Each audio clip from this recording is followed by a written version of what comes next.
சொல்வன்மை ஏற்பத்தான் சொல்லி பிறர் சொல் பயன் கோடல் ஆட்சியின் மாசற்றார் கோல். குறளெனும் தமிழ் வேதம் திருவள்ளுவரிடம் சென்னா போதார். விளக்கம்: பிறர் விரும்பி கேட்கும்படியாக கருத்துக்களை சொல்லுதலும் பிறர் சொல்லும் சொற்களின் பயனை ஆராய்ந்து ஏற்றுக்கொள்ளுதலும் மாண்பு பெற்ற மாசற்றவரின் குறிக்கோள் ஆகும்.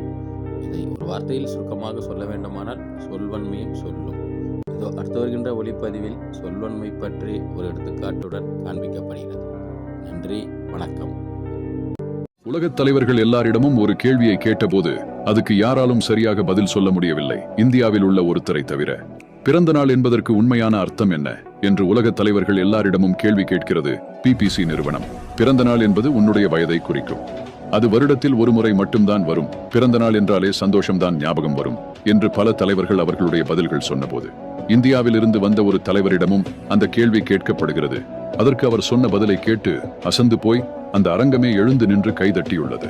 அப்படி அவர் சொன்ன பதில் என்ன தெரியுமா? உண்மையான பிறந்த நாள் உன் வாழ்க்கையில் ஒரு முறை மட்டும்தான் நிகழும்.